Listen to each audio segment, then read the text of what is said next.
Bon, on va démarrer, excusez-moi un petit peu pour le retard. Alors, merci à tous de votre présence, pour ceux qui viennent de loin et ceux qui sont prêts aussi.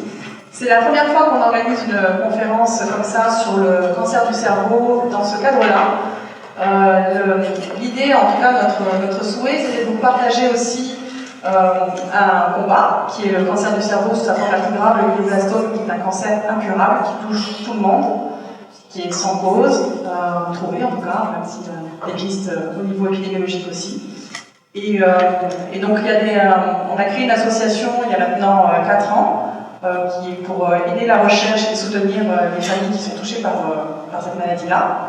Et donc voilà, c'est un partage d'expérience, donc n'hésitez pas à poser des questions, à intervenir. L'association a été créée par des soignants, donc c'est un petit peu l'idée justement, c'est de voir en tant que soignant l'envers du décor, c'est-à-dire comment on vit la maladie de l'autre côté en tant que soigné ou en tant qu'aidant. Donc là, Luc qui commencera, qui est neurochirurgien à Licholiac, et qui attendra surtout sur ses travaux, sur ses recherches épidémiologiques. Donc il nous expliquera un petit peu tout ça, justement, c'est ce qui est compliqué avec cette maladie-là, c'est de comprendre pourquoi ça nous tombe dessus, parce que c'est assez injuste, on est en pleine santé, on va bien, et du jour au lendemain, ça nous tombe dessus. Après, il y a Lisa Pélier, qui est IBOD en neurochir, qui partagera qu'est-ce que c'est être IBOD en neurochir. Alors, vous êtes un public un peu varié, c'est-à-dire qu'il y a des étudiants en bloc opératoire, mais aussi des familles qui sont venues. Donc voilà, ça s'adressera à tout le monde. Et Lisa aussi a été à la création de l'association, à ses tout débuts. Vous voyez, IBOD, il y a plein de choses aussi au-delà de ses activités professionnelles.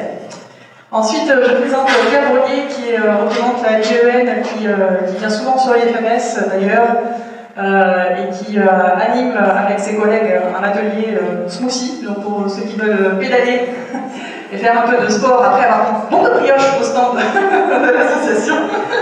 N'hésitez pas. Donc on mange et après on dit ou pas d'ailleurs. Donc voilà, ensuite il y a Violaine qui est cadre en neuropédiatrie au CHU et qui partagera son témoignage en tant qu'aidante de sa maman. Donc voilà, on se suit depuis longtemps aussi d'ailleurs. Rana Zambélé, qui est IBOD aussi, au bloc gynéco, donc pas en neurochirurgie, mais qui a été une des cofondatrices aussi de l'association et qui anime et soutient toutes les familles sur son temps, donc tout ça c'est du bénévolat, sur son temps hors professionnel, donc qui la connaissent ici. Donc voilà, et Stéphanie Decoux, IBOD aussi, cadre qui la connaissent à la clinique Sainte-Thérèse, et qui est trésorière de l'association et également cofondatrice de l'association. Il faut savoir qu'en 4 ans, je n'ose plus compter le nombre d'actions qu'on a pu réaliser sur tout le territoire en France. Je ne sais pas, plus d'une centaine, on va dire. Il y a beaucoup d'initiatives des familles. Il y a environ 500 000 € qui ont été levés. Et l'intégralité des fonds finance les projets de recherche, parce qu'en neuro-oncologie, c'est vrai, ils sont très mal lotis. Ils ont très peu de moyens, très clairement. S'il n'y avait pas des associations pour les aider, je ne sais pas comment ils fonctionneraient. Donc voilà, on n'est pas les seuls, heureusement. Mais donc on reverse l'intégralité des fonds et on est assez content de pouvoir financer des projets qui sont à Montpellier. Donc on finance le CHU depuis plusieurs années sur les travaux épidémiologiques. Et donc sur Paris aussi à l'Institut du cerveau, à Angers, à Biocure, et d'autres travaux aussi sur la Réunion. Voilà. Tout ce qui est en lien avec cette pathologie-là, des experts, on essaie de financer ces projets spécifiques pour que la recherche avance et trouve un traitement curatif. Je n'oublie pas après qu'il n'est pas présent ici, mais qui est à distance, il y a Marion Nolan, qui partagera son témoignage, qui est touchée depuis 5 ans. Elle est presque aussi jeune que vous. Et donc elle se bat avec force et courage et très dynamique, elle nous partagera son témoignage. Et ensuite il y aura Hugues Dufaux qui nous rejoindra pour donc parler de la chirurgie éveillée, mais surtout de la relation patient qui est obligée d'être créée en amont qu'on ne voit pas forcément quand on est au bloc opératoire, on pense que ça va de soi. Mais c'est pas si évident que ça, pour ça il y a tout un travail en amont. J'ai oublié quelqu'un? Valérie, pardon! Excusez-moi! Et Valérie, bien sûr, Valérie Rigaud, qui est chef du laboratoire d'anapath au CHU de Montpellier, qui travaille en collaboration avec Hugues Dufaux sur tous les travaux épidémiologiques. Voilà, on partagera aussi, c'est vrai, encore une fois, le bloc opératoire, hein, on extrait la pièce, il y a une exérèse, elle est envoyée, et après on ne sait pas trop ce que ça devient, on n'a pas forcément le devenir des patients, bien évidemment, parce qu'il y en a un certain nombre par jour. Donc voilà, donc il y a tout un travail qui est fait sur ces pièces anatomiques, et en collaboration avec Luc sur l'épidémiologie depuis plus de 20 ans. On peut dire ça? Voilà. Donc, je vais faire ça cette fois-ci. Merci. Donc, on va commencer avec Luc, qui va nous parler de ses travaux d'épidémiologie.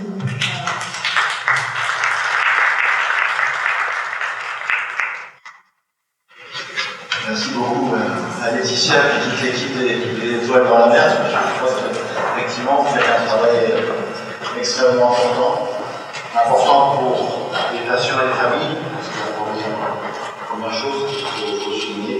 Et puis un travail très important dans la collecte de fonds que vous réalisez et que vous reversez à la recherche de ces différents aspects, en particulier. Donc on va attaquer tout de suite cette petite matinée. Donc je vais vous parler d'épidémiologie des tumeurs du système nerveux central, en particulier des glioblastomes. Pour ceux qui ne connaissent pas, je suis neurochirurgien, je coordonne le recensement national histologique des tumeurs primitives du système nerveux central, c'est un nom un peu barbare. Je le coordonne avec Valérie Rigaud, qui est ici présente, qui vient d'Appel, car effectivement c'est grâce à elle, et aussi Hélène Mathieu-Delay, qui est l'épidémiologiste qui travaille à Val-d'Orel, et maintenant à la retraite, nous avons pu commencer ce travail qui a plus de 20 ans maintenant. Et puis je termine aujourd'hui mon mandat de co-président du Brain Tumor Épidémiologie Consortium, qui est un groupe international sur l'épidémiologie du système nerveux central, qui est essentiellement fait par des Américains. Alors je vais rentrer tout de suite dans le vif du sujet. Le plan de présentation sera quelques définitions. Alors c'est vrai que l'épidémiologie, quand on n'est pas vraiment dans le bain, ça peut paraître un peu barbare. Tu m'entends pas bien? C'est plus près? Bon, merci. Donc l'épidémiologie, effectivement, ça fait appel à des notions qui, pour des gens qui ne sont pas forcément dans le domaine, ne sont pas toujours évidentes. Et n'hésitez pas à me poser des questions à la fin du topo, parce qu'effectivement, ce n'est pas toujours très simple, il y a des subtilités. Et déjà en médecine, la nomenclature et les noms ne sont pas toujours évidents. Et en épidémiologie, c'est encore mieux, je pense. Donc je vous parlerai un tout petit peu des tumeurs du système nerveux central en termes de généralité et de principe de type, mais ça très rapidement. Et je centrerai mon topo sur l'épidémiologie descriptive, analytique ou causale, et enfin clinique ou glioblasto, avec une conclusion très rapide et quelques remerciements. Alors en termes de définition, l'épidémiologie, si vous regardez le Larousse, c'est une science qui étudie au sein de populations, c'est vraiment au sein de populations, parce que le même animal, etc., dans ce qui nous concerne, c'est l'être humain, bien sûr, la fréquence et la répartition des problèmes de santé dans le temps et dans l'espace, ainsi que le rôle des facteurs qui les déterminent. Alors, il y a une autre définition de l'Institut national du cancer, c'est l'étude des rapports entre une maladie et divers facteurs, en particulier le mode de vie, particularités individuelles, etc., qui peuvent influencer sur la fréquence ou sur l'évolution de cette maladie. Une définition un peu barbare. En pratique, l'épidémiologie se décline en 3 axes principaux. L'épidémiologie descriptive, en fait, que tout le monde connaît un petit peu, qui fait appel au nombre de cas, plus particulièrement l'incidence. On verra tout à l'heure la définition de l'incidence et de la prévalence, le pourcentage d'hommes et de femmes, l'âge au moment du diagnostic, la mortalité, etc. Donc ça, c'est des données toutes descriptives. Ensuite, il y a ce qu'on appelle l'épidémiologie analytique ou causale, qui est la recherche de facteurs de risque, donc la recherche des causes ou des facteurs favorisant le développement de la tumeur. Et enfin, le troisième axe de l'épidémiologie, c'est l'épidémiologie clinique, qui est une épidémiologie un peu plus récente, qui recherche les facteurs pronostiques spontanés, mais aussi les facteurs pronostiques thérapeutiques, c'est-à-dire qui analysent la survie, la qualité de vie, les complications, etc., à l'échelle de la population. Voilà pour les définitions de l'épidémiologie. Alors, voyons maintenant quelques généralités très rapidement sur les tumeurs tumeurs du système nerveux central et les principaux types. Alors, les tumeurs du système nerveux central se divisent, je pense que vous le savez tous, en tumeurs secondaires du système nerveux central, qui sont les métastases, qui sont plus malignes. Alors, principalement, l'origine est en premier le poumon et le sein, puis après le mélanome, les tumeurs cutanées, le rein, puis les autres. Alors, j'en parlerai pas du tout aujourd'hui, puisque ce n'est pas le sujet du débat. Je parlerai un petit peu plus des tumeurs primitives du système nerveux central. C'est des tumeurs qui naissent dans le système nerveux central, dans leurs enveloppes. Ce sont des tumeurs qui peuvent être à la fois bénignes, dites intermédiaires ou malignes, et elles ont pour origine des constituants ou des précurseurs, plus exactement, des différents tissus qui constituent le système nerveux central au sens large, puisqu'en fait, quand on parle de tumeurs primitives du système nerveux central, on inclut toutes les tumeurs qui sont des tissus du cerveau, c'est-à-dire dans le cerveau, les principaux tissus qu'il y a dans le cerveau, bien sûr les neurones. Et les neurones ne font pas beaucoup de tumeurs, parce que les neurones se divisent quasiment plus à l'âge adulte. Donc les tumeurs d'origine neuronale sont très rares. Elles existent, elles sont très rares. C'est surtout des tumeurs d'origine des cellules qui entourent les neurones, qu'on appelle la glie, le nom barbare, pour lequel il y a des tumeurs, des cellules particulières, astrocytes, oligodendrocytes, gangliocytes, peu importe les noms qui sont barbares, mais ces cellules entourent les neurones et permettent aux neurones de se nourrir. Il y a toujours un repli, un astrocyte, entre un vaisseau cérébral, un vaisseau sanguin et un neurone. Le neurone est fragile et les astrocytes permettent de filtrer, de donner la nourriture aux neurones, mais aussi récupérer un certain nombre de neuromédiateurs. Vous savez que la transmission d'informations dans le cerveau se fait par deux moyens, soit électrique, la conduction le long des axones des neurones, soit chimique au niveau des synapses qui sont entre deux neurones. Donc les astrocytes jouent un rôle extrêmement important dans le métabolisme général des neurones et dans tout ce qui est soutien. Une autre cellule qui est importante, c'est ce qu'on appelle l'oligodendrocyte, peu importe le nom. Comme je l'ai dit, les neurones vont pouvoir communiquer entre eux à la fois par une conduction électrique et par une transmission chimique. Et la conduction électrique, elle est facilitée par une espèce de gaine isolante, c'est la myéline autour des axones. Donc ces deux cellules, l'astrocyte et l'oligodendrocyte, ce sont les deux cellules les plus fréquentes en nombre dans le cerveau, et ce sont ces deux cellules, plutôt leurs précurseurs, qui vont tourner essentiellement des tumeurs du système nerveux central, qu'on appelle les gliomes. Alors il y en a d'autres, il y a des cellules qui bornent les cavités ventriculaires, etc., des cellules embryonnaires. Et alors par extension, en termes de tumeurs primitives, on inclut aussi les tumeurs d'origine des enveloppes, et en particulier des méninges. Alors les méninges, c'est ce qui entoure le cerveau, à la fois à la convexité, mais aussi à la base du crâne, et c'est ce qui donnera des méningiomes. On inclut aussi les tumeurs, bien sûr, de la moelle épinière, ça fait partie du système nerveux central, mais aussi du début des nerfs qui sont dans la colonne vertébrale, ou du début des nerfs qui sont dans le crâne. Donc en fait, le terme de tumeur primitive du système nerveux central est un terme extrêmement large, puisqu'en fait, il contient plus de 140 types et sous-types de tumeurs différentes, dont la nature des cellules est différente, dont le pronostic est différent et dont le traitement est différent. Alors aujourd'hui, je parlerai beaucoup plus des glioblastomes, qui sont effectivement une des tumeurs gliales, et on va y venir. Si on prend par exemple quelques représentations d'IRM, d'imagerie par résonance magnétique, vous avez là sur la colonne de gauche ce qu'on appelle des gliomes. Alors il y a différents types de gliomes. Le premier que je vous ai mis en haut, c'est l'astrocytome pilocytique. C'est un gliome dit de grade 1 parce qu'il est d'évolution lente. Il est le plus souvent situé dans le cervelet, dans la partie postérieure donc, du crâne. Le cervelet, donc, est l'organe impliqué dans l'équilibre et la coordination. Et surtout, cet astrocytome pilocytique, un gliome de grade 1, l'âge médian au diagnostic, c'est-à-dire l'âge là où il y a le plus cette tumeur est le plus fréquent, c'est 12 ans. Donc c'est plutôt chez l'enfant. Après, il y a ce qu'on appelle dans les gliomes de grade 2, par exemple l'oligodendrogliome de grade 2. Là, c'est une tumeur qui va être essentiellement hémisphérique et qui va être révélée par de l'épilepsie, le plus souvent. C'est des patients qui sont en activité professionnelle et qui n'ont pas d'autres problèmes particuliers le plus souvent.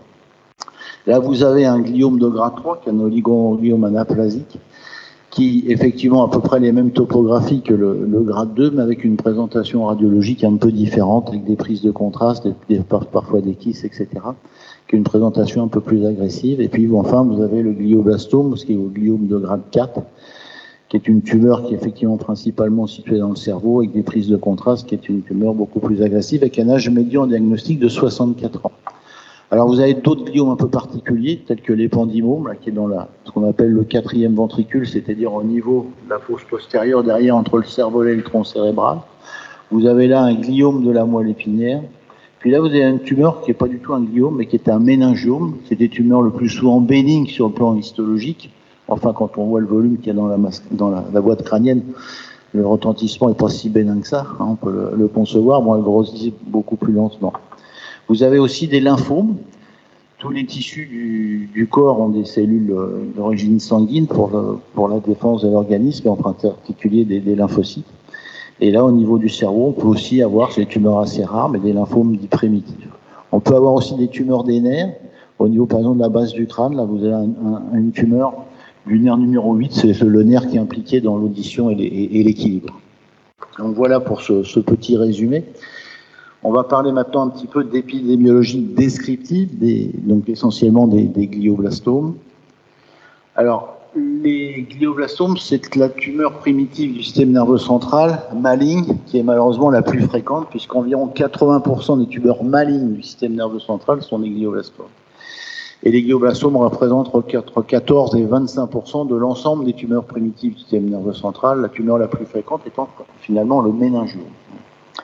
Alors le glioblastome, il est plus souvent situé dans le cerveau, et particulièrement ce qu'on appelle la substance blanche, là où il y a la glie, là où il y a donc ces astrocytes et les oligodendrocytes, situés soit sous le cortex, soit près des structures profondes.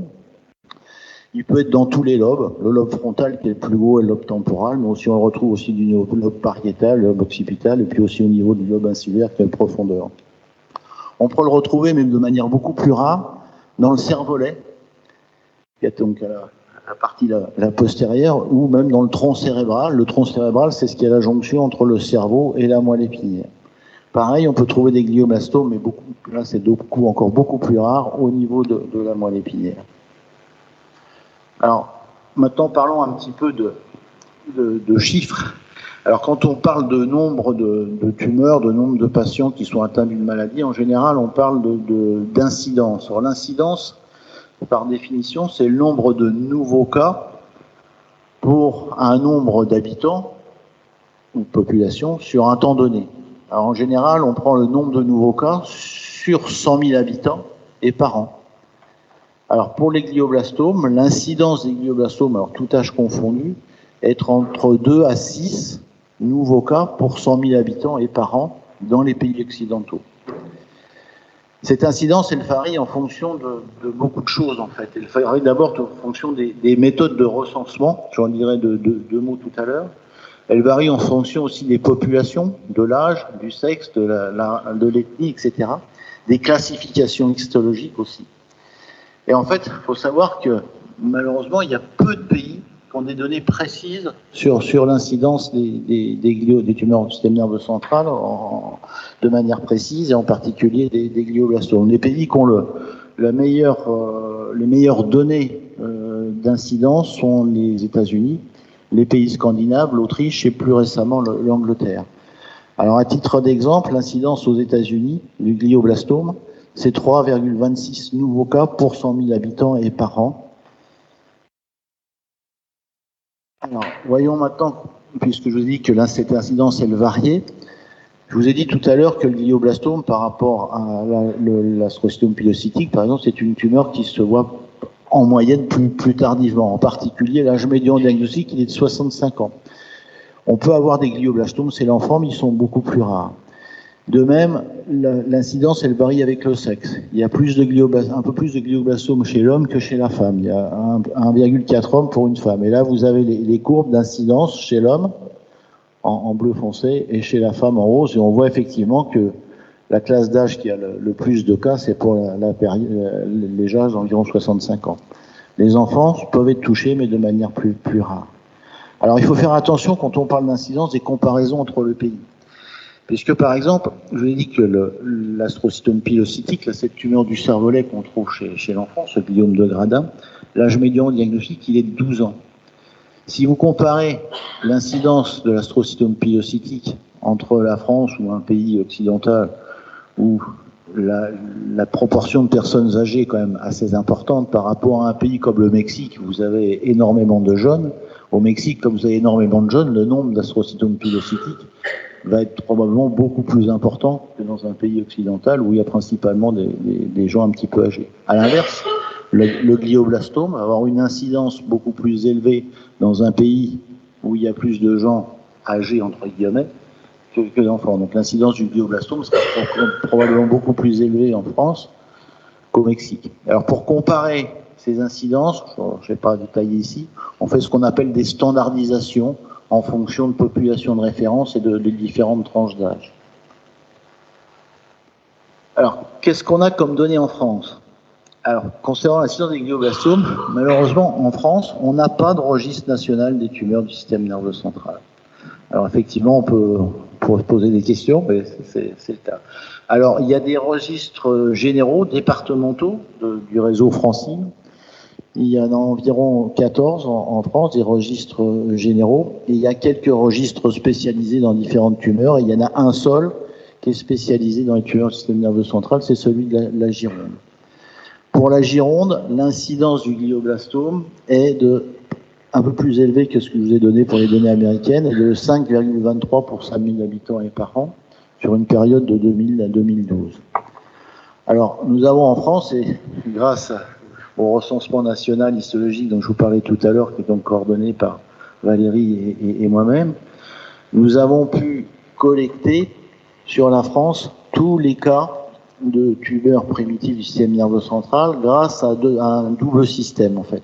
On a mis en place dans chacun des blocs opératoires une fiche sur une page qui est présentée par l'infirmière de bloc opératoire, Dibone, d'où le rôle important dès le bloc. Et le chirurgien peut la remplir en fait sans toucher la feuille parce que c'est des questions et c'est des cases à cocher. Donc pendant un temps tranquille de la chirurgie, à l'installation, à l'ouverture, à la fermeture, on peut remplir.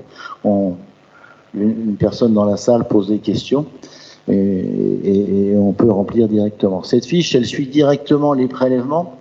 Vous savez que pour toute analyse histologique de n'importe quelle tumeur, il faut bien sûr que le prélèvement soit analysé par l'anatomopathologie, en particulier par Valérie ici. Et ce prélèvement, bien sûr, il doit être amené au bloc opératoire le plus rapidement possible, si possible dans de la glace. Tout au moins, il faut qu'il soit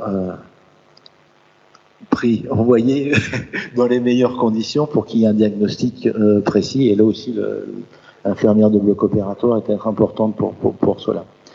Donc on a mis en place un système avec une fiche qui est dans tous les blocs opératoires, pour lequel les neurochirurgiens remplissent de manière totalement facultative, si je puis dire, puisqu'il n'y a pas de financement. Hein.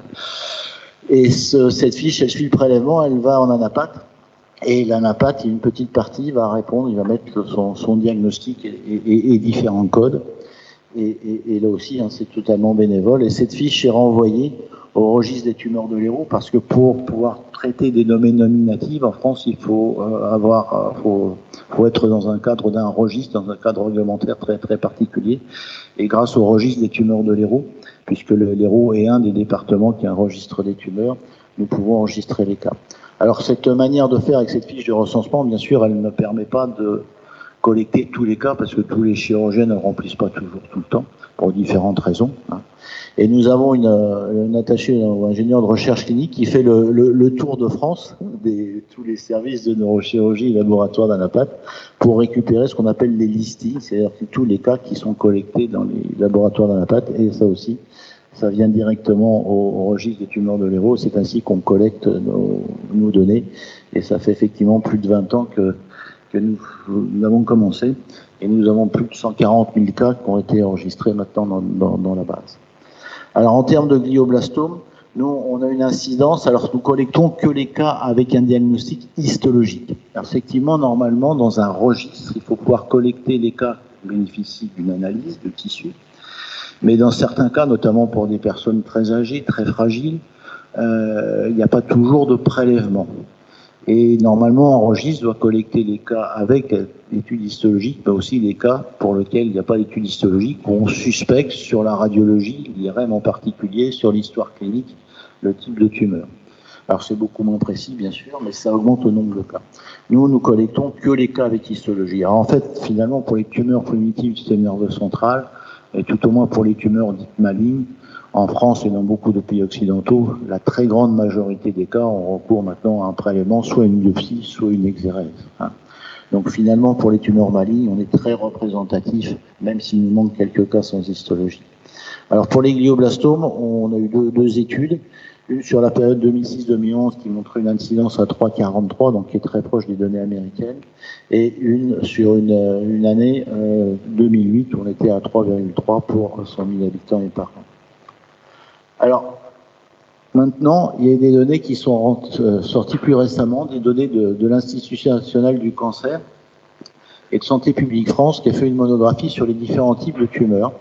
Alors, j'avoue que j'ai été un petit peu surpris, moi, des nombres qui avaient été avancés, mais en fait, on peut les comprendre, je vais l'expliquer après. Ils avaient conclu qu'entre 1990 et 2018, le nombre de glioblastomes avait été multiplié par 4.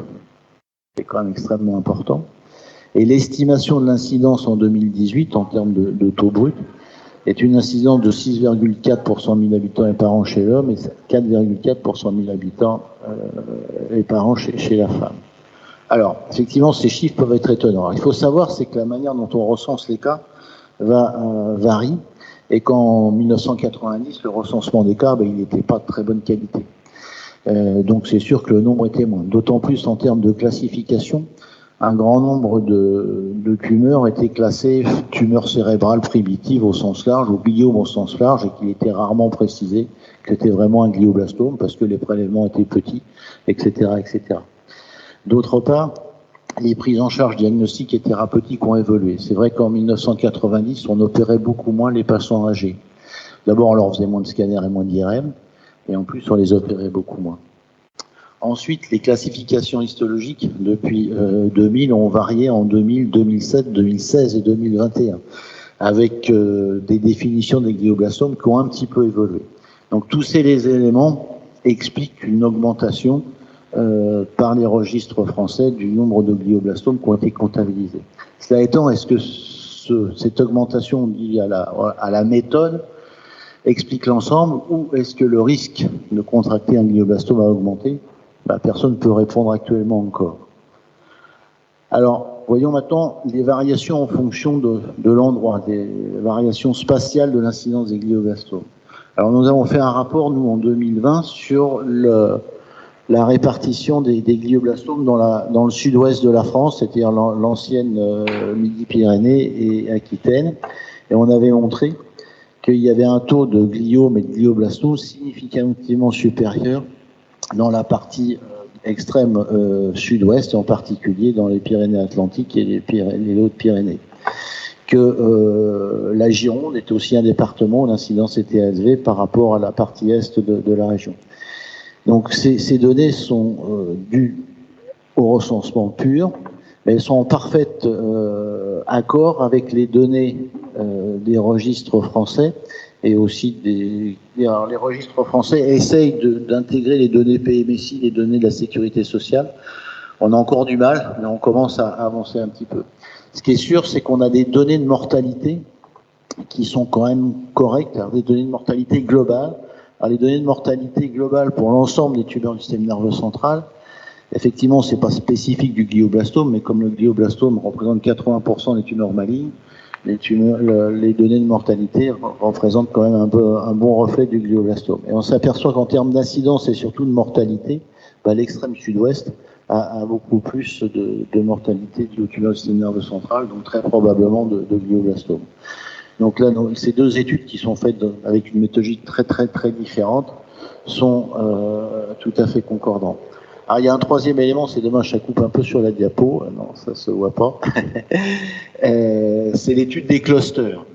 Alors les clusters, je vous en parlerai un petit peu si vous voulez dans les questions, puisqu'effectivement il y a quelques endroits en France où on a remarqué qu'il y avait une fréquence, une incidence des glioblastomes plus élevée. Il y en a une en particulier dans le Gard, pas très loin d'ici. Parlons un tout petit peu maintenant d'épidémiologie analytique, c'est-à-dire des causes. Alors avant de parler des causes des glioblastomes, il y a deux notions importantes, c'est la notion de facteur de risque et la notion de mesure d'exposition avant de parler d'épidémiologie analytique. Alors qu'est-ce que c'est un facteur de risque? Un facteur de risque est une condition ou un état ou un comportement qui rend plus probable la survenue d'une maladie. Il existe un lien statistique et de cause, direct ou indirect, entre le facteur de risque et la maladie, dont la puissance est variable. Alors attention, un facteur de risque n'est pas obligatoire, c'est-à-dire qu'on peut contracter une maladie sans être exposé à un facteur de risque. L'exemple, c'est le feu rouge. Si vous conduisez en voiture, vous passez au feu rouge, vous avez quand même beaucoup plus de risque d'avoir un accident que si vous passez seulement au vert. Cela étant, vous pouvez avoir un accident, même si vous passez jamais au feu rouge. De même, si vous passez un jour au feu rouge, vous n'aurez pas forcément un accident.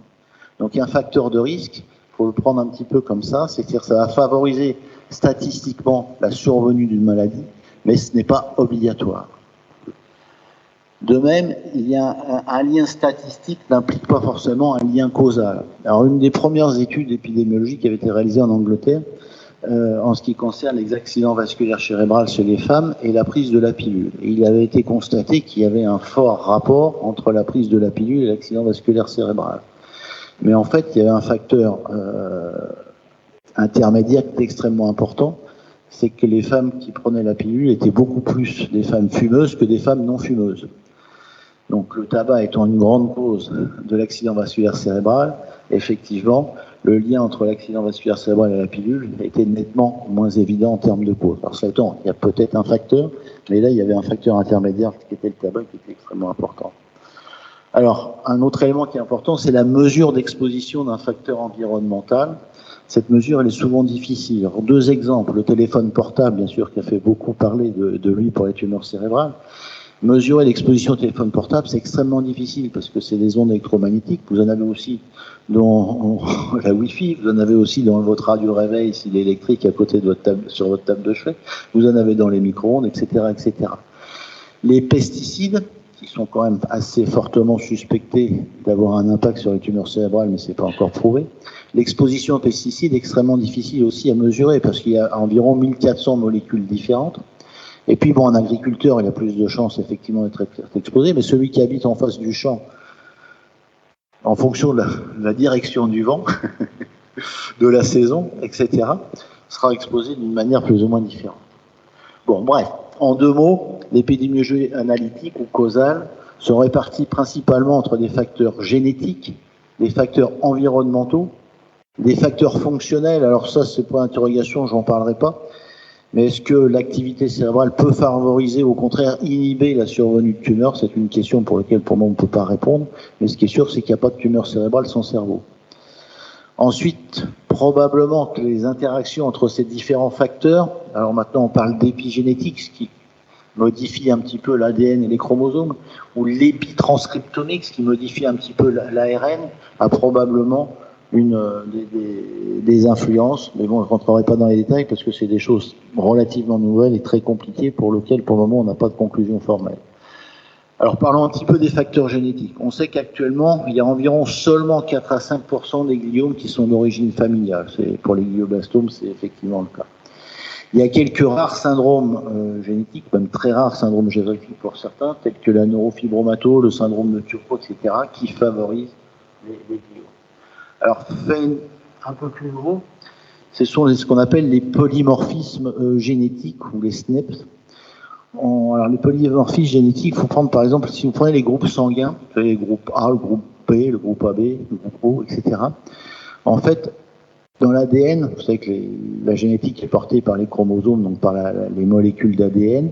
Il y a des toutes petites variations d'un individu à l'autre pour certaines fonctions. Par exemple, l'hémoglobine, les globules rouges, tout le monde n'a pas exactement les mêmes gènes, il y a des petites variations. Et pour pratiquement tous les gènes qui sont exprimés dans l'organisme, il y a ces petites variations. Et maintenant, on est capable de les repérer. Et on a repéré 25 variations, ou 25 locus sur l'ADN ou les chromosomes qui favoriseraient la survenue de gliomes. Mais l'importance, le pourcentage dû à ces variations, pour le moment, n'est pas connu de manière précise.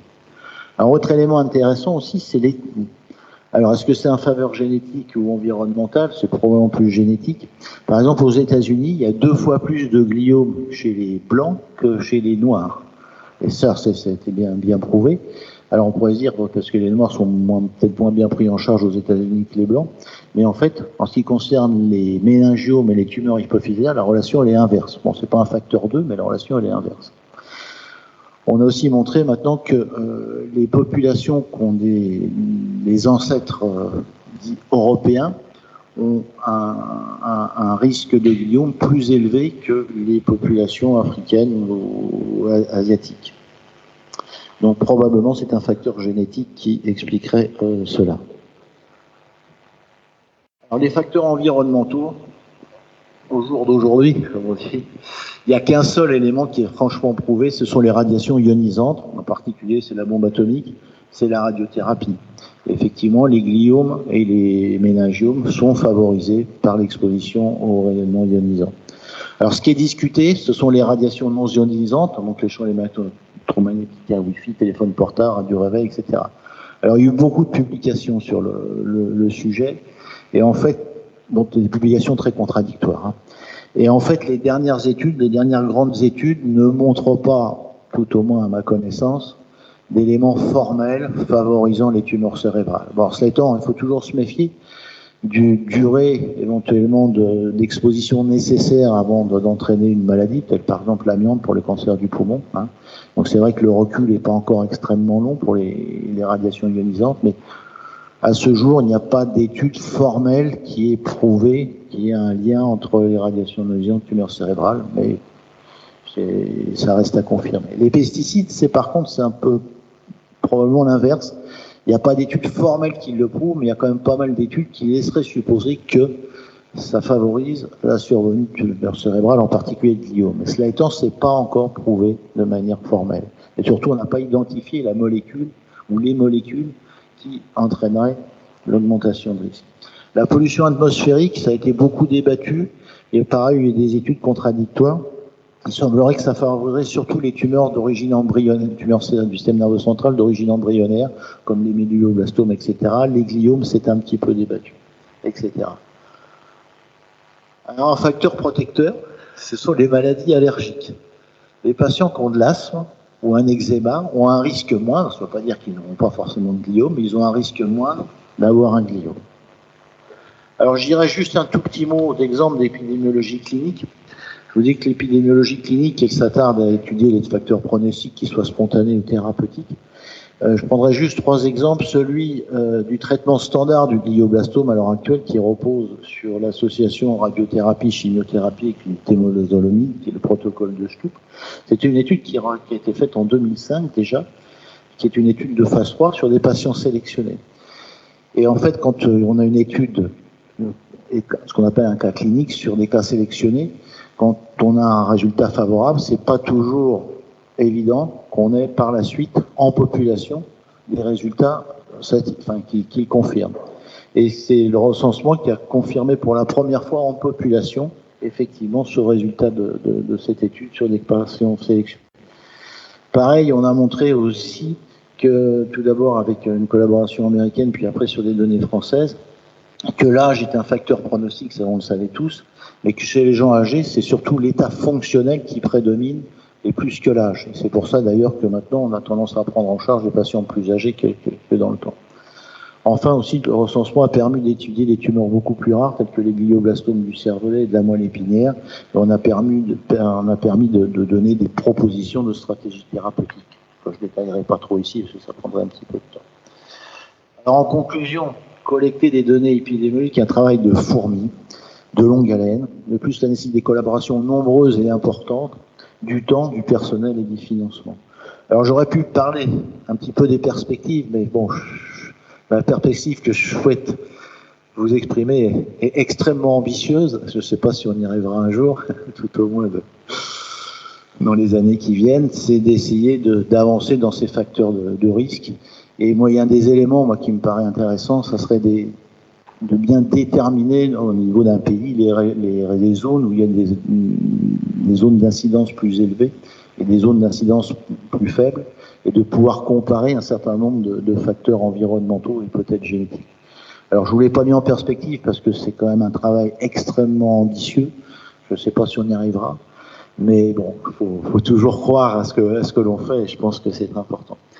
Et on ne peut rien faire sans la participation du travail des gens, en particulier pour le recensement national, tous les neurochirurgiens, anatomopathologistes, oncologues, neurologues, etc., qui participent à fournir des données pour non seulement la fiche, mais après pour les prises en charge thérapeutiques. Et puis, bien sûr, je remercie vivement les associations de patients qui nous soutiennent financièrement, car sans ces associations, nous n'existerions pas. Et en particulier, bien sûr, je remercie les Étoiles dans la mer. Merci pour votre attention et je reste à votre disposition pour les questions.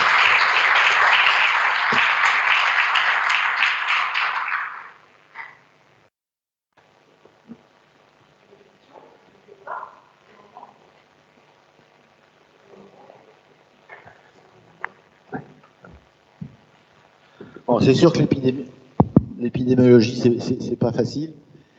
J'ai essayé de vous donner quelques notions. Donc moi, j'étais surprise de voir l'incidence au niveau du sud-ouest parce que j'ai accompagné ma maman, ma tati, la soeur de ma maman et mon oncle, tous les trois du sud-ouest. Et du coup, tous les trois touchés par le glioblastome. Je me disais, est-ce que c'est par rapport aux pesticides du sud-ouest? C'est ça, parce que je ne savais pas trop. Alors, effectivement, quand on a commencé cette étude, c'était sur une demande d'une association. C'était dans l'optique, bien sûr, d'essayer de voir non seulement s'il y avait des chiffres, mais quelles en étaient les causes. Alors, on a eu un financement pour les chiffres, et pour les causes, ça nécessite des enquêtes beaucoup plus poussées sur le mode de vie des patients, sur l'endroit précis où ils habitent, etc., etc. J'ai fait des demandes de financement, mais là, c'est pas des associations qui peuvent, c'est des sommes énormes, et malheureusement, ça n'a pas été retenu. Bon, les subventions, c'est essentiellement les subventions de l'Institut national compétitif, il y a tous les cancers.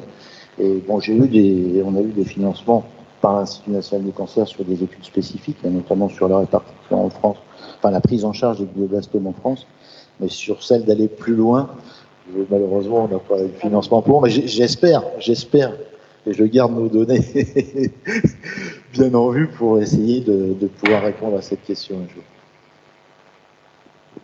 C'est vrai que c'est une des interrogations qu'on a eues. En fait, aussi, c'est la difficulté, c'est que les personnes, elles sont diagnostiquées dans une zone géographique. Imaginons, on vit ici, on est à Montpellier, donc on vit à Montpellier, donc on est fléché comme étant diagnostiqué d'une maladie à Montpellier. Pour autant, on peut avoir vécu pendant 30 ans, 40 ans, dans une autre région. Moi, ça a été le cas aussi, hein. Ça a été pour la même problématique. Donc, c'est vrai que c'est la difficulté aussi, c'est d'aller regrouper des données informatiques quelque part, hein, et de travailler. Nous, c'est ce qu'on voulait aussi financer avec un logiciel, avec les logiciels de santé qu'on pourrait avoir actuellement. Ça coûte énormément cher.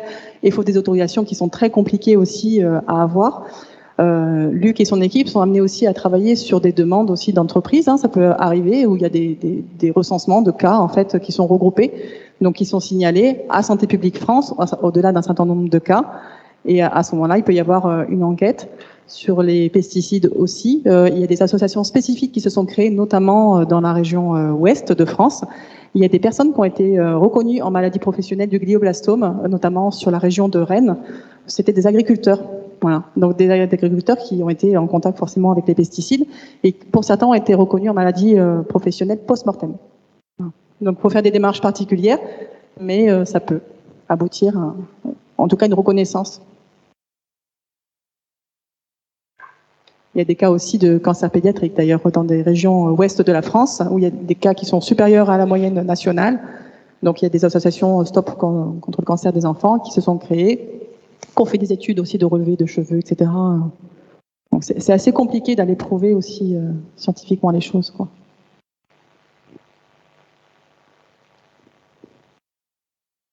D'autres questions? Oui. Grégory.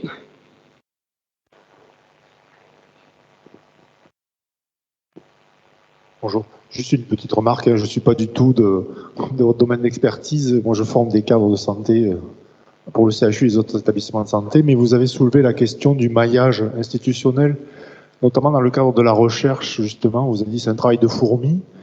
Et juste de votre place, si vous pouvez me donner quelques informations sur qui fait, vous avez souligné le rôle de l'IBOD, Moi qui forme des cadres, quelles sont la participation active des cadres dans cette dynamique-là? Et au niveau institutionnel, quels sont les chantiers possibles peut-être pour favoriser encore plus la recherche et le soin autour de ces questions qui, même si moi je ne suis pas de votre secteur, nous touchent tous, quoi. Alors, merci pour cette question qui est très, très pratique, effectivement. Alors, il y a plusieurs éléments. Alors, en termes du recensement, c'est sûr que, puisque nous, une grande partie des cas qu'on enregistre sont grâce à la fiche de recensement, et que la fiche de recensement est dans tous les blocs, mais si elle n'est pas présentée, l'intervention, bien sûr, elle ne sera pas remplie. L'IBO, donc, effectivement, a un rôle primordial pour mettre la fiche de recensement dans la salle et pour simuler un peu le chirurgien. Parce que bon, les chirurgiens ne sont pas tous spécialisés dans les tumeurs cérébrales, même s'ils sont des neurochirurgiens, et c'est pas toujours leur pour lequel c'est pas la thématique principale, ne pense pas forcément à remplir des papiers, par différents papiers. Donc effectivement, le rôle après, en termes de données cliniques qu'on peut récupérer après, à partir des dossiers médicaux. Alors les dossiers médicaux, il faut savoir qu'ils ne sont pas toujours bien remplis. Et là, il y a effectivement de plus en plus des données, notamment professionnelles, de lieux de résidence, d'antécédents familiaux, d'antécédents personnels, qui sont notés par l'infirmière à l'arrivée du patient dans le service. Et c'est vrai que là, l'infirmière, d'une manière générale, qui fait l'admission du patient dans les services de neurochirurgie, d'oncologie, neuro-oncologie, a un rôle important parce que c'est grâce parfois à ces données d'infirmière qu'on peut collecter la profession du patient, où il a habité avant, etc., etc. Donc effectivement, si on a des dossiers médicaux qui soient remplis par le médecin ou par l'infirmière, ça permet effectivement après d'avoir des éléments plus précis. Alors après, ce qu'il faudrait, c'est bien sûr, c'est que toutes ces données qui sont maintenant informatisées, parce que finalement le dossier à l'admission, il va être informatisé dans des disquaires chez nous, dans d'autres systèmes informatiques, dans des hôpitaux, ça serait de pouvoir récupérer facilement ces données informatisées. Mais là, on se heurte à des choses très difficiles qui sont à la fois la réglementation, la confidentialité et la protection et les verrous que mettent les différents hôpitaux à la transmission de l'information. Et là, on a un peu de mal parce que les verrous sont extrêmement importants. Bon, d'un autre côté, c'est normal aussi que la confidentialité soit respectée aussi. Je crois qu'il y a une vingtaine d'établissements en France qui opèrent les cancers du cerveau, de mémoire. Un peu plus. Il y a, en termes de services de neurochirurgie, on va dire que l'activité publique est largement dominante. C'est 95% qui est faite dans le public ou assimilé CHU, CH ou plutôt les armées. Il y a quelques grosses cliniques privées, il n'y en a pas beaucoup, il y en a environ 4 ou 5 en France. Mais il y a environ une cinquantaine de services qui opèrent des tumeurs cérébrales. Il faut savoir que les agréments sont donnés pour un établissement, en fait. Donc c'est pas pour le chirurgien, donc c'est en fonction d'un certain nombre de critères. D'ailleurs, ces critères sont un petit peu différents pour le cancer du cerveau. Par exemple, le cancer de l'ovaire, il faut faire une vingtaine, je crois que c'est 20, Valérie ce sera plus me le dire, 20 actes chirurgicaux pour le cancer de l'ovaire, par exemple, pour pouvoir continuer à pratiquer cette chirurgie. Sur le cancer du cerveau, ça l'est pas. Pour autant, il faut quand même avoir une expérience pour pouvoir la pratiquer. Mais l'autorisation est donnée pour l'établissement. Et dans les critères autres que cela, vous avez d'ailleurs sur le site de l'INCa, qui est l'Institut national du cancer, si vous avez le moindre problème dans votre famille, vous regardez, il y a tous les critères qui sont bien énumérés. Et dans les critères qui sont notamment sur le parcours patient, il y a le diagnostic d'annonce, il y a le suivi, une infirmière il y a tout un tas de choses, de critères qui sont sur la partie accompagnement du patient qui doivent être présents pour pouvoir prendre en soin ces patients-là. Il y a aussi les réunions de concertation pluriprofessionnelle à raison de temps de temps. Enfin voilà, c'est assez précis quand même.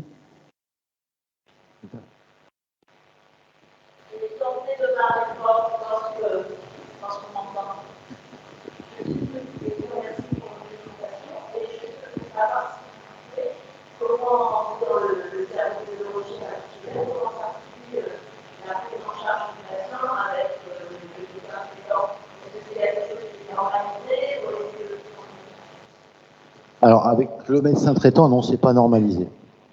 c'est relativement normalisé avec les services de radiothérapie et d'oncologie médicale, en particulier l'ICM à Val-d'Orel, mais aussi quand la radiothérapie est faite à Béziers ou dans d'autres, parce qu'on a un certain nombre de patients qui viennent d'autres régions françaises, même de l'étranger pour les gliomes de bas grade, avec une Buffo.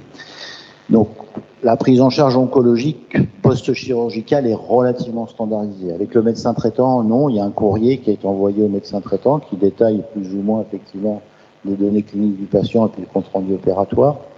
Alors après, dans certains cas un petit peu particuliers, c'est pas rare qu'on puisse appeler quand même, que le chirurgien appelle le médecin traitant, mais c'est pas le plus fréquent.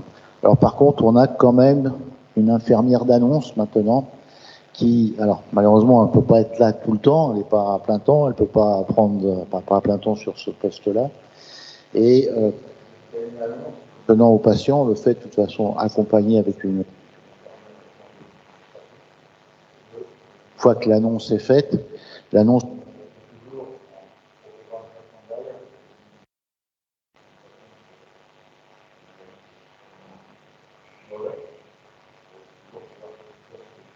derrière. Et donc, cette consultation d'annonce doit préciser le traitement qui doit être effectué, accompagné d'une infirmière ou d'un infirmier. Et en général, l'infirmière ou l'infirmier va revoir le patient un peu de temps après. Mais par rapport au médecin traitant, c'est pas standardisé. C'est quand même une des premières questions qui est posée, par contre, aux familles. C'est est-ce que vous avez un médecin traitant qui vraiment est un médecin de famille, quelque part, hein, parce qu'il va être le relais quand même entre le milieu hospitalier, comme c'est des patients qui sont très peu... Enfin, ils ont un suivi environ tous les 2 mois avec une consultation chez un neuro-oncologue parce que c'est une chimiothérapie pour les premiers protocoles sans récidive, c'est une chimiothérapie qui se prend en comprimé. Donc c'est vrai que voilà, il n'y a pas forcément beaucoup de contacts malgré la gravité du cancer avec l'équipe médicale en termes de suivi. Et d'autres qui disent oui, qui ont vécu ça aussi. Donc c'est vrai que le médecin traitant est vraiment le pilier quand même dans cette prise en soin, quoi. Il va alerter s'il y a des troubles neurologiques parce qu'il y a quand même des signes qui vont malheureusement s'aggraver avec le temps. Et donc, dès qu'il y a des signes de prémisse d'une récidive, il y a tout de suite un contact avec le neuro-oncologue, le neurochirurgien, une prise de corticoïdes possible. Voilà, donc tout ça, c'est le médecin traitant qui va un peu démarcher toute l'équipe médicale qui va être revue après en dossier RCP sur l'hôpital, quoi.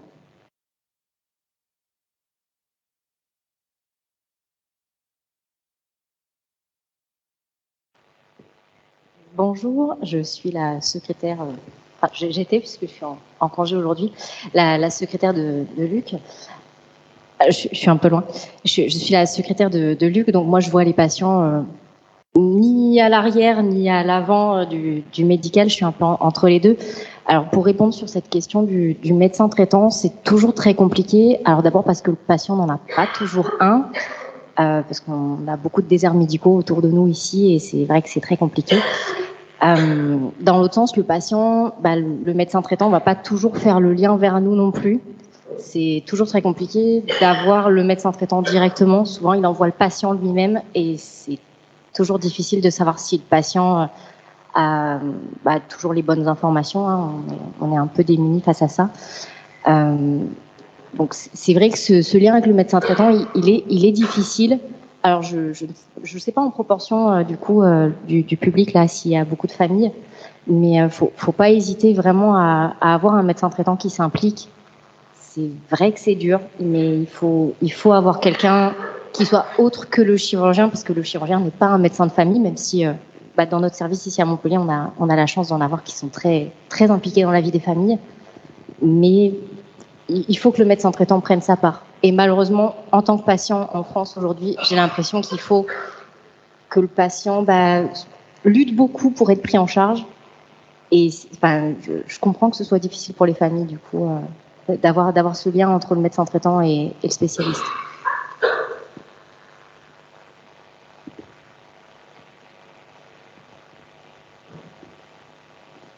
Est-ce qu'il y a d'autres questions? Oui.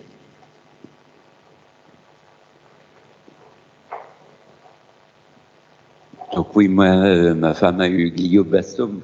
Donc c'est vrai que la relation médecin-hôpital, pas toujours facile. Je dirais même moi, c'est compliqué.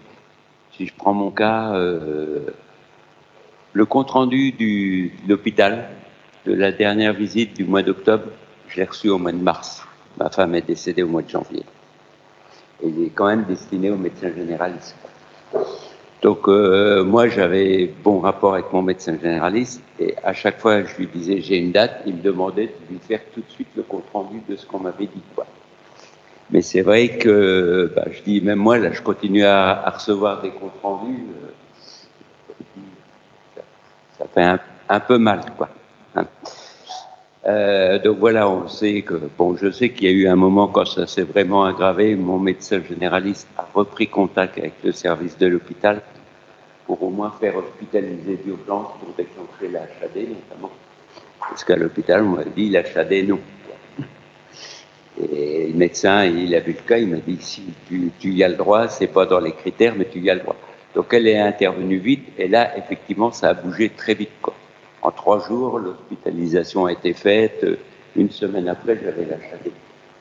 Et c'est grâce là, moi, effectivement, médecin traitant, où j'avais un médecin traitant, une infirmière qui suivait de très près. Et à tout moment, ils m'ont aidé. C'est vrai que je voyais qu'il n'y avait pas de lien vraiment entre les deux, quoi. Même les comptes rendus DRM, bon, elle me demandait souvent les comptes rendus DRM.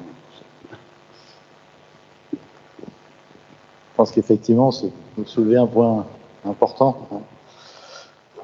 Bon, j'ai pas la solution, mais c'est sûr que Marie, je crois que je crois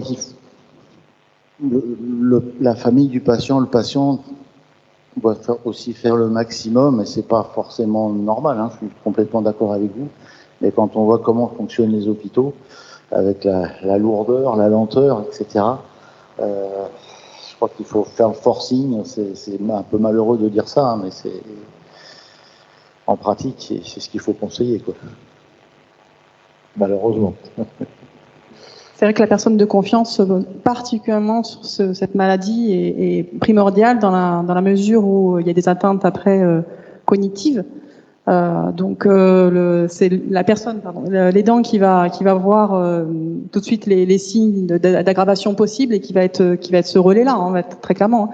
D'ailleurs, le statut d'aidant est en train d'évoluer aussi parce qu'il est insuffisamment reconnu. Il y a beaucoup de personnes qui sont obligées d'arrêter leur activité professionnelle et qui, du coup, cumulent aussi des difficultés financières, organisationnelles, familiales, personnelles. Enfin, c'est dramatique, en fait.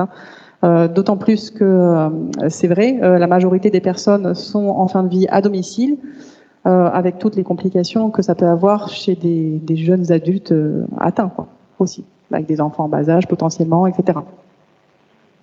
Il y a un combat très clairement aussi social à mener. On a entamé des démarches d'ailleurs avec les ministères sur notamment une reconnaissance pour avoir d'emblée une carte de mobilité inclusion qui permet tout simplement de se garer, en fait. Comme toute personne handicapée, on devrait pouvoir se garer facilement. Il faut que ce soit fait rapidement de notre point de vue parce que la maladie évolue assez rapidement. Sauf que les démarches prennent entre 4 et 6 mois pour obtenir la carte de mobilité inclusion quand les personnes l'obtiennent, ce qui n'est pas toujours le cas. Et après, il y a une prestation que les gens ne connaissent pas, qui est la prestation compensatoire du handicap, qui existe d'ailleurs pour tout handicap, qui est pareil qu'un dossier qu'avec un organisme à mener sur un certificat CERFA à faire sur les maisons départementales du handicap. Donc il y a un dossier très complet qui est à faire pour le coup avec le médecin traitant pour avoir droit à des prestations compensatoires du handicap qui donnent droit à quoi? En fait, à des aides matérielles, c'est-à-dire l'aménagement du domicile pour sécuriser le domicile, notamment pour les chutes, mais pas que, et des financements pour pouvoir avoir une présence humaine, d'auxiliaire de vie à domicile, qui en général, sur la maladie évoluant, est aux environs de 2 à 3 heures pour permettre à la personne l'aidant de faire ses courses ou d'accompagner ses enfants à l'école. Ça reste quand même très minime, on est d'accord. Mais voilà, en gros, et ces démarches-là sont assez complexes. Les personnes n'obtiennent pas toujours aussi ces droits qui existent. Il y a une mesure aussi qui existe en France pour tout handicap, c'est la prestation compensatoire du handicap d'urgence, qui là peut être obtenue en 15 jours en faisant une lettre spécifique au préfet, etc. Donc voilà, il faut informer. Voilà, c'est pour ça que c'est important d'informer les personnes. Il y a des choses qui existent, mais faut-il le savoir aussi, quoi.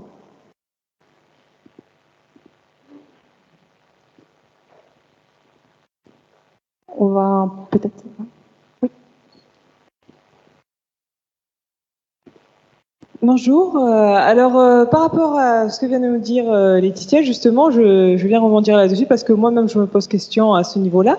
C'est vrai, pour avoir ces accompagnements, bénéficier d'une tierce personne, j'ai envie de dire, quand on en est atteint par ce type de pathologie, ça reste compliqué au niveau peut-être des tâches ménagères, au niveau des courses, parce que justement, le permis n'est pas toujours possible et on n'est pas toujours accompagné, entouré pour pouvoir effectuer ce type d'action.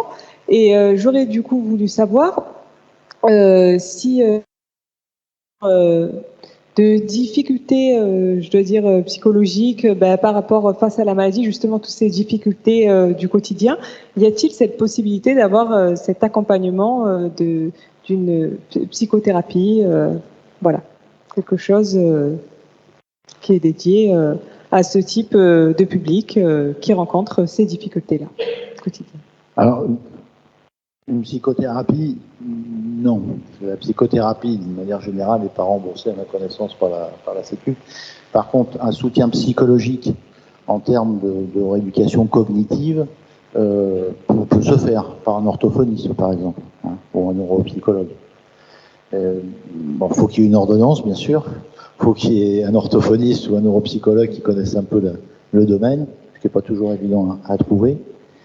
Et puis ça c'est important, c'est surtout important dans des chirurgies où il y a des déficits post-opératoires transitoires, on va dire, de manière à pouvoir récupérer le plus rapidement possible.